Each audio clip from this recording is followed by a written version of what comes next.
That's a video. Let's watch this. Who wants to learn about microtransactions? Ben used to make siphon filter games, I think. Video game makers in America. That was a long time ago. That's a classic. That's a long time ago. Buying games, but on subscriptions and spending within those games. In fact, Electronic Arts and Take-Two Interactive both make a staggering 75% of their money from what's called microtransactions. I'm gonna repeat that statement for you guys. Which, statistically speaking, somebody in this chat is buying this shit. So when niggas, yo, you niggas is liars, bro. Which, by the way, hold up, I have more evidence of this shit. This is why I be saying, like, I don't give a fuck what motherfuckers be saying, bro. We only look at what you do. Between what he just said and then, where's it at? Oh, Dragon's Dogma 2 had over 200,000 people playing this weekend, and this is just the PC version. That is very good. For a bunch of niggas who claim they hate this game and not gonna buy it because the microtransaction, the micro ticket to the man, and then 75% of the money from EA and Division comes from microtransactions. Not me. Yeah, I can show. Yeah, yo, that's what we got to do, Slate Hood. We got to start doing the bank statement challenge. Niggas got to start showing their bank statements because everybody on the internet swears they hate microtransactions, but the stats say otherwise. You niggas is buying this shit, and it reminds me of when I was actually at EA's office and I brought that shit up, and somebody pulled me to the side. He was like, "People love microtransactions." I'm starting to think it's true. Both make a staggering 75% of their money from what's called microtransactions. Man, this is some good shit. Let's learn. Some examples of this revenue generation from top titles like GTA 5. It's the My Team shit and Fortnite. They that was EA. Battle passes, membership programs, and virtual currencies. This is all happening despite intense backlash from consumers and critics, and as the cost of developing these games reached staggering levels. I just find the trend so tacky and wearisome from toe to tip, but it ain't going anywhere because it sells. In fact, I'm genuinely surprised by that number. Like, I thought it would have been like 30, 40% at most. 75% of their profit comes from microtransactions. The revenue model conversation generated so much attention that parties are now trading high-stakes lawsuits over the issue. Epic Games' Fortnite created its own in-game payment system for microtransactions, and that caused Apple to remove the mobile app from the App Store, ending in a lawsuit and several court proceedings. Apple now has to give its users access to rival payment systems and app stores in the European Union. There was quite a bit of pushback from especially the very dedicated FIFA crowd, gaming community. And are you saying FIFA, Madden, and 2K niggas are the downfall of gaming? We could throw Call of Duty in there too. Rightly so in a lot of cases. You know, a lot of those models, the early models, it was tough to get the things you want. So here's how microtransactions and live services took over the video game industry, and why gamers really I would love to see a statistic on that, because like to be fair, he said 75% of the money EA makes is from microtransactions. By default, it's easy to blame Madden and FIFA, but let me just throw that out there. What if Apex is the problem? Apex is one of EA's heavy hitters. What other games are under EA? I would love to see the statistics of what games are being spent money on most. Thing to stop it. Thanks for resubscribing. Shout out to Arsene Superman with the sub. Microtransactions are any virtual transaction you make inside a video game that costs real money. In Take-Two's NBA 2K, you can purchase virtual currencies for various prices. Buying the Battle Pass in Fortnite each season, or approximately every 3 to 6 months, grants you new skins as well as the ability to purchase its own virtual currency, V-Bucks. That also helps you not get bullied, because if you don't have a skin, you're gonna get bullied, guys. The highest-selling console game of all time, GTA 5, allows gamers of GTA Online to purchase a GTA Plus membership for $5.99 a month. Prior to, say, 2012. Because the majority of people who play microtransactions heavy games don't even know what a microtransaction is. They're just trying to have fun and buy a cool skin. I would say that's half true. I would imagine they're probably not super educated on what exactly a microtransaction is. But like, as an adult, if you have the money to spend on microtransactions, you still are a functioning member of society. At bare minimum, at what point do you say, okay, I don't understand how I'm being scammed, but what I do understand is I'm being an irresponsible adult who can barely afford their bills because I'm spending hundreds every month on fucking microtransactions and skins. At what point does that certain level of accountability like click to people? There has to be people who sit there and be like, you know, I'm spending a lot of money. Like, this is not good. When did it goes back to what we were just talking about earlier, critical thinking. Why have I spent $300 on this video game? This is not good. I need to eat. Like, when do you stop and think? More of content spending being done. I haven't ate this week. That all began to change when people started to get more connected. And that allowed publishers to do new and different things beyond just selling a disc, including, not just digital downloads, but also things like subscription services. In 1971, the video game market was only how much of this profit comes from sports game YouTubers? $1 billion in revenue. Fast forward to today, and the market's worth $183 billion with various platforms and thousands of games. Mobile gaming has played a massive part in the expansion of the industry. That makes sense. What's driven the growth of the gaming market has... For those who keep asking, why do they keep making Call of Duty Warzone mobile? Why are all these mobile games coming out? There's a mobile... Why they put out a mobile edition of Resident Evil? You may not play it, but a lot of people do. I keep trying to tell y'all, these mobile games look comparable to like low-res PS4 games, like early PS4 games. You can connect your Xbox controller and you can connect your PlayStation controller to a kid whose parents won't buy a console. They'll run that credit card up, baby. Has been the growth. Yeah, overseas, China, it's big mobile. In 2023, you've got 80% of the world's population using a smartphone. So, we just have 6 billion plus people with a device that is capable of playing some kind of game on it. So we're just able to reach so many more people with games today than back in 2007.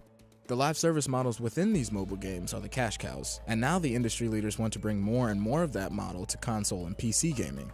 Live services refers to game publishers' work to continuously provide new content throughout the game's lifecycle, which popular titles like Fortnite, Apex Legends, and League of Legends have. I'm of the ideology, like, I feel like it's here to stay. There's nowhere to go.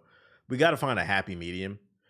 Like, my thing is, like, as long as microtransactions don't obstruct the player's ability to actually enjoy the base game, as long as it stays as like skins or some other shit, I really don't give a fuck. It's the moment shit becomes pay to win. I feel like a lot of times with these microtransactions, they be too focused on trying to make money instead of making a good product and then making money off of that good product. You know what I'm saying? That's the real issue, I think.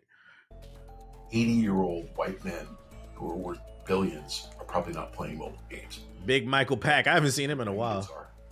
And when their grandkids are billionaires, they'll still be playing mobile games. And iPad kids banking on it. Take-Two Interactive president and CEO Carl Slatoff and Strauss Zelnick. He looks like he don't give a fuck about your feelings.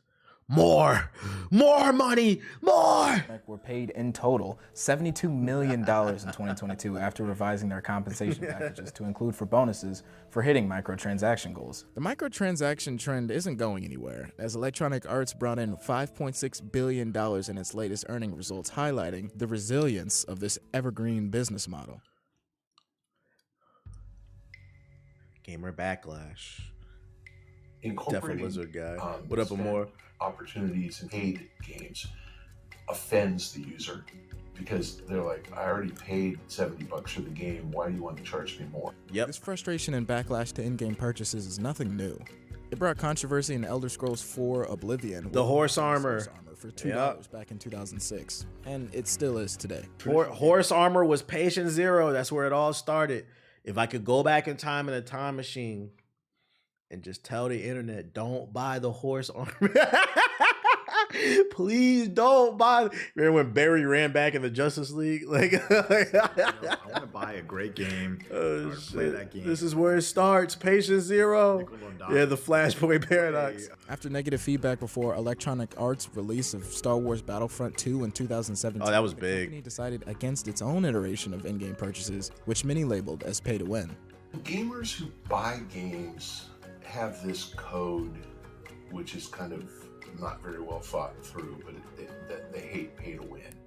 The Battlefront 2 release was also because, like, yeah, a lot of people think that like microtransactions started with like 2K or Madden or some other. No, the first major one was the horse armor in Elder Scrolls, and then other games adopted the model. So I'm just gonna put this out there, hot take, since it's fun to kick Bethesda because Starfield sucks. Is Bethesda the reason gaming sucks nowadays? Patient Zero is a Bethesda game. Just gonna put that out there. World War Bethesda. Also marred by loot boxes, which are packages of content gamers can buy to enhance their experience via costumes or playable characters. Loot boxes weren't I can make the argument. Remember, 2K was fun. It used to be fun. He said, name of this video, 2K was fun. And then that horse armor came out, and that's when VC came, and it ruined the game. It ruined everything. That's when the fucking card packs in Madden and FIFA came out and shit. I just got a pink diamond Lionel Messi. Like, what the fuck does that mean? I don't know, but I got it. for gamers. Hawaii's legislature wrote a bill to ban them from video games in the state. Whole countries have altogether banned loot boxes. They believe the loot box has too many ties to gambling. What's the chance? You said you might be on to something.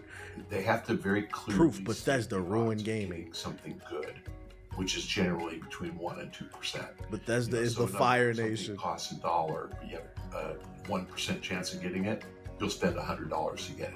You know, that you got to do 100 draws. You might get lucky and spend 20 and get lucky. Is that Markiplier on the pic behind him? Nah, I think it's supposed to be him. The wave of in-game purchases, mainly console games with a focus on playing a specific role, like IGN's 2023 Game of the Year winner, Baldur's Gate, and PlayStation's blockbuster Spider-Man series. That's crazy. He referred to Baldur's Gate as a console game. That's crazy. I mean, it is on console, but... Several of IGN's Game of the Year winners do not have aspects of in-game purchasing outside of downloadable content available for users to buy. However, you take a single-player game and make it into a multiplayer game. People will spend. Boo.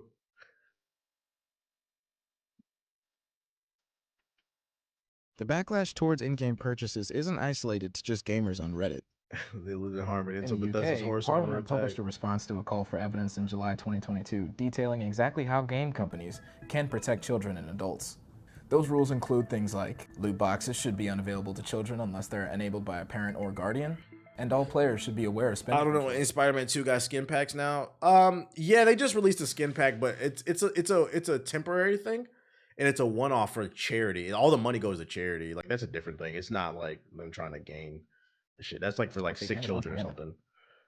The game industry's response created the UK Interactive Entertainment to enhance player protections in line with the government's response. Showing what the odds are to get the items that you really want, is a really good one. So we still see those mechanics being used quite a bit across the video game industry, and there's just a lot more transparency around it. And of course, very specific markets have outlawed very specific forms of the loot boxes. So I think the regulations are actually in a pretty good place right now. Several countries have passed laws with varying degrees of regulation. For example, Italy, South Korea, and the Netherlands require probability disclosures, while an outright ban against loot boxes exists in Belgium. As a result, gaming companies have modified their transaction model over time.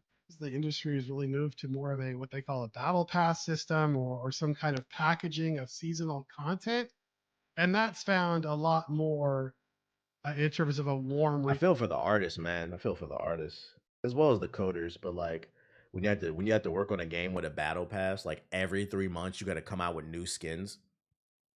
Like he has a Batman picture in his background, right? There's only so many ways you can draw. There's only so many ways you can draw Donatello. There's only so many ways you can draw Goku. Like, god damn, bruh. We need more battle passes, more new skins. More. Like, as an artist, I would imagine your brain is just fried trying to come up with new ways. After a certain point, you just do colorways and shit. Than the early days of the loot box. It's killing creativity. Are a monetization approach that give gamers the chance to earn skins they normally wouldn't be able to. The Killmonger Can via real-world payments. Fortnite and Call of Duty Warzone excel here. However, these live. Do you think companies like EA even care about their reputation? No. No, they're about making money. They're about appeasing the board. I think also too, one thing you got to keep in mind that like people at EA, like the suits, they're not on Twitter all goddamn day. And like a perfect example is what Neil Druckmann said a couple weeks when we talked about it on the stream. Neil Druckmann is the head of Naughty Dog, which makes The Last of Us. They should be making Jack 4, but he recently tweeted, he recently said in an interview he doesn't understand all the hate that The Last of Us gets on Twitter because the sales are phenomenal. And that's just an example of like these people, they're developers, they have families, they make their games, they go home to their family. Like they don't sit on fucking Twitter all day.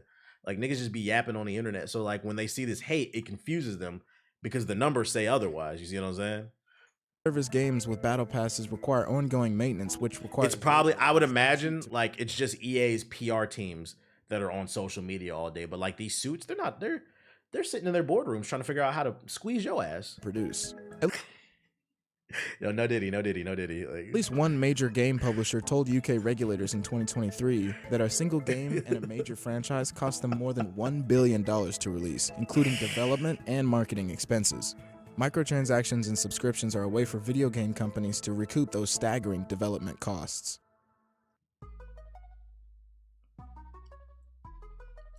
One of the biggest challenges now, I think, is the cost of development is increasing. So if you're making a large world, a large open world, and you fill that with very detailed characters, and you want to have the best performance capture in there, that takes a lot of skilled workers. Or if you're developing a game, a live game, and you want to update that every day or every week, that again takes a lot of skilled workers. Games like here's some food for thought. Your game doesn't need an update every day. Your game doesn't need... That's so problematic what he just said. I feel like that's projecting. If you say you want to update your game every day, every week, if a game had a content drop every day or every week, that doesn't make me excited about it. I don't have time to play your game all the fucking... That's one of the biggest issues, that this bubble, this live service bubble, is gonna fucking explode. And it has to some degree. It doesn't matter how good your game is. It doesn't matter how much content you drop. At the end of the day, people have lives. There's only so much time they can dedicate to. Like, people can only play 1 or 2 games at a time. Yo, shout out to Ideal Symbol with the sub. And some people, they work their 9 to 5. They got their family, their kids, significant other. They might only have an hour or 2 to play on it. Who cares you dropping content every day? What the fuck are you talking about, man? Make a new game, my nigga. God damn. I don't like that statement. That takes a lot of skilled workers. Or if you're developing... And he masks it behind, we just have so many skilled workers here and we just really honor them. Yeah, give them niggas a raise. How about that? Since they're so skilled. Pay them. Game, a live game. Why you let them go? You want to update that every day or every week. That again takes a lot of skilled workers. Games like Fortnite and EA's Ultimate Team require maintenance throughout the course of playing through live services, which are frequent content updates throughout the game's lifecycle. EA's live services brought in a record $1.71 billion in a quarter ending January 30th, but they're costly to manage. Facts. It happened in the movie industry last year. So many big budget movies released close together. The only few of those movies did well, others suffered. Well, I think also the issue too with Hollywood is they keep regurgitating ideas. They're making movies nobody wants to see. Hollywood stopped pushing the boundaries. Like, where's The Godfather? Where's Pulp Fiction? Where's Kill Bill? Instead, we're getting, what was that shit? A Willy Wonka prequel? A Willy Wonka prequel. Who asked for that? That's the problem with Hollywood. Shit sucks. A Willy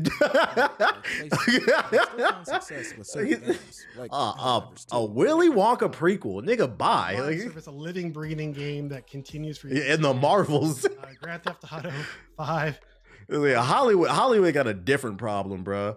Like, in the gaming space, one thing I'll give the gaming space, there's still creative and fun ideas being released, far and few between, but there are. Gaming's bigger problem is they trying to milk us for every goddamn thing. Movies just fucking suck right now, and I think that's why people are so excited about Dune, because it was refreshing. Anytime something refreshing comes out, people hype it up. An example is last year with Everything Everywhere All at Once. I didn't know what to expect when I went to go watch that shit. That shit was so refreshing to watch. It felt like a labor of love. It was just fucking creative. That's the problem with Hollywood. Most of the movies just suck.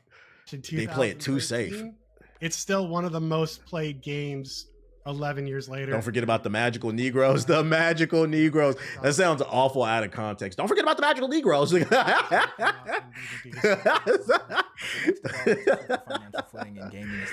shit. Owning a copy of the game to being why they got my man sitting here with Xbox 360 controllers? Like, let's really make him look like a gamer. Like, I would have rather you not put that. Nobody's playing that. Like, to use the game. What up, Loco?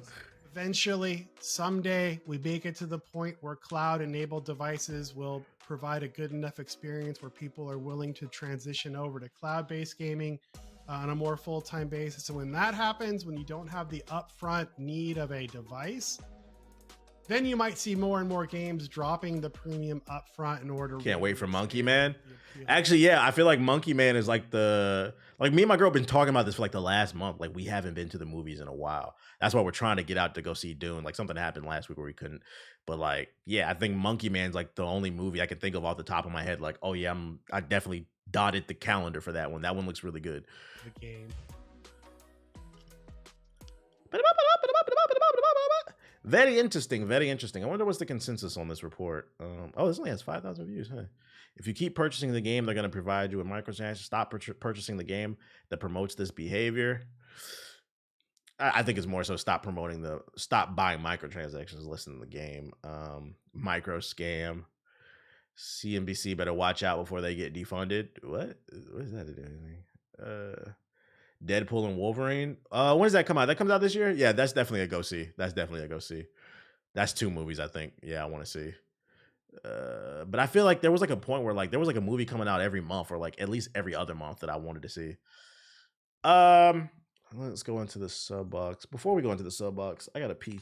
Shout out to the 700 we got in here. The views are going crazy. There's some Sonic news. Hold up, let me use the bathroom real quick. BRB. Oh. You don't have to come, dude. You don't have to follow me. I know you are gonna, but you don't have to.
Think I'm about to let it loose.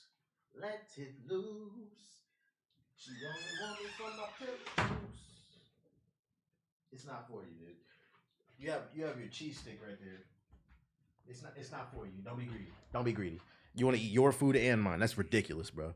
You live a good life. Wait, if my broke eyes are deceiving me, Sonic Forces remake? Somebody linked this article. Let's see. You keep noting how gaming isn't a poor man's hobby. Have you thought about doing a PC part video talking about what level of performance you can get? Nope. That is not worth my time. That sounds like a lot of work for probably a very little return. There's plenty of people. Go watch Linus Tech Tips. He be doing that shit. Or Paul's hardware reviews. I wish I could have a dog like Aki. Why can't you have one? Just go on Pet Finder. That's where I found him. We're currently... Oh, wait. Sonic Heroes is reportedly having a remake. We're currently in a bit of a golden age for Sonic the Hedgehog at the moment. Are we? Who wrote this? You must be a Sonic fan, nigga. Yeah, you look like one. Golden age of Sonic. What backs up that statement? I can't even get through this article without... What backs up that statement? Like, what? I guess, the movies, I guess. If we're talking about the games, no. Just because this nigga resubscribed doesn't mean I have to subscribe to the idea that I contribute to black on black. Yeah, the early 2000s was the golden age. Amendment is the right to bear arms. I swear on Maria's life, y'all niggas tripping. With the well-received titles such as Frontiers, it wasn't well-received. Not in my opinion. Sonic Frontiers was well-received by Sonic fans, but by the greater gaming community as a whole, niggas didn't like this shit. Yeah, this nigga's a Sonic fan. And the excitement surrounding the upcoming release of Sonic Shadows Generations. That does look good. I'll give him that. What took longer? For you to sub to TBH or for me to locate an Emerald Shard in Sonic Adventure 2? Yo, shout out to Jazzy with the sub. I appreciate it. That's mainly thanks to Sega diving into the Bluebird's previously adventures and updating them for modern consoles, and the publisher showing no signs of stopping anytime soon. Earlier today, it was claimed by an insider called Zippo that Sega plans on switching many of its existing franchises to Unreal Engine 5, with titles such as the upcoming Crazy Taxi and Jet Set Radio remake set to reap the reward benefits. This has led many to the realization that Sonic the Hedgehog game may also be switching to Unreal Engine 5, with Nintendo Universe claiming a remake of Sonic Heroes will be one such title. Those of you who keep up with the industry will know that Zippo has a less than favorable reputation for accurate leaks, so this nigga's a liar. But the Sonic community is full of liars and weirdos? No way. But the chances of a Sonic Hero remake actually being in development grew exponentially after insider Midori added 2 cents, an insider who's accurately leaked the announcements of several Persona hit titles and the recently leaked Sonic mobile game. Okay, so this guy is more reputable. According to Midori, the information about Sonic Heroes getting a remake is correct, but there are no plans for remakes of the Sonic Adventure games. So this is my problem with the article, right? Y'all niggas want to remake a Sonic Heroes? First of all, make a good Sonic game, just a new one. But if you are going to make a remake, they should make a remake of Sonic Adventure 1 and 2 bundled together. Sonic Adventure 1, Sonic Adventure 1 DX, and Sonic Adventure 2 and bundle it together. That should be the remake. That's peak Sonic. Who the fuck wants a... Like, Sonic Heroes is okay. Like, it was okay. Y'all like this shit like that? It was like a solid 6, but it wasn't better than Sonic Adventure. When asked why Sega is keen on using the Unreal Engine 5 instead of its own engines that is built over the years, Midori explains that Sega plans on using the Unreal Engine 5 remakes to help their developers gain experience with other engines, which implies that Sega doesn't plan on switching entirely. Also, it's free. Unfortunately, none of these sources managed to pin down a potential release date for that. What are you doing, dude? Hey, stop being weird. You're being greedy. Back up. Get a life. Get a life. You can't have any, man. It's mine. It's mine. Back up. Beep, beep, beep, beep, beep, beep, beep, beep, beep. Thank you. What about Sonic Mania? You want to remake a Sonic Mania? Didn't that come out like 3 years ago or some shit? You're still not gonna leave. You can't have any, bro. It's not for doggy. I can't give this to you. You'll get sick. It's not for doggies, okay? Then you nigga want to be all sad. Shit. Okay, fine. Bro, get your fuck. I literally can't stand this nigga sometimes. You need a hug. Come here. Then he gonna go behind me and stick his nose in the chair. You need a hug. You can't have any. I know it smells good, but you can't have none. It's got too much salt. It'll make doggy sick, okay? I'm sorry, dude. And you turn my fucking PlayStation. All right, bye. Bye. Bye. You turn my PlayStation on. You're touching shit, dude. He's so sensitive. He is. He's very sensitive. What is this shit? He trying to play. He trying to get on the sticks. Yeah, I don't know about this one. Only reason I'm not mad is because I was going to turn on the PlayStation anyway, so. Seth Rogen is writing an R-rated Spider-Man movie. The movie will be running in parallel with the live-action Venom movies. We don't care. Who put this link in? Ronan, your band. Nope. Niggas do not care. Seth Rogen is writing fucking Morbius 2. This nigga's writing fucking Kraven the Hunter 3. Nobody cares. Ronan, you're banned for the rest of the day. This nigga's writing Vulture the movie. Like, we're going to the sub box. Y'all want to see Vulture the movie?